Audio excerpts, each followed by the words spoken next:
छत्रपती संभाजीनगर मधील गरवारे स्टेडियम परिसरामध्ये सध्या मतमोजणी प्रक्रिया सुरू असताना मोठा राडा झाल्याचं पाहायला मिळतं. सध्या गरवारे स्टेडियमच्या मतमोजणी केंद्राच्या समोरच्या भागात आहे आणि या ठिकाणी वंचित बहुजन आघाडीचे कार्यकर्ते आणि पदाधिकारी मोठ्या संख्येने दाखल झालेले आहेत. पोलीस आणि या पदाधिकारी कार्यकर्त्यांमध्ये मोठा राडा झाल्याचं पाहायला मिळतंय. या ठिकाणी वंचित बहुजन आघाडीचे उमेदवार असलेले गायकवाड यांनी हा आक्षेप घेतलेला आहे. या ठिकाणी भाजपच्या उमेदवार विजयी घोषित करण्यात आलेल्या होत्या. आमदार नारायण कुचे यांच्या भगिनीला या ठिकाणी विजय घोषित करण्यात आल्याच्या नंतर गायकवाड यांनी आक्षेप घेतलेला आहे आणि हा आक्षेप घेतल्याच्या नंतर या संपूर्ण परिसरामध्ये मोठा राडा झालेला आहे.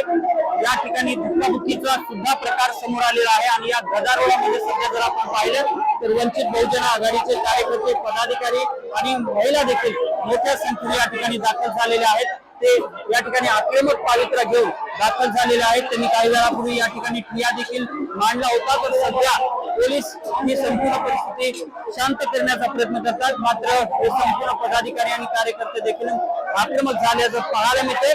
पोलीस बंदोबस्त या ठिकाणी मोठ्या प्रमाणात वाढवण्यात आलेला आहे. मात्र आता पोलीस कशा पद्धतीने ही संपूर्ण परिस्थिती हाताळतात आणि पुढे नेमकं काय घडतं हे पाहणं देखील महत्वाचं असणार आहे. सध्या मात्र या ठिकाणी मोठ्या प्रमाणात गदारोळ सुरू असल्याचं पाहायला मिळते. कॅमेरा पर्सन प्रमोद सम, अशोक काळकुटे, TV9 मराठी, छत्रपती संभाजीनगर.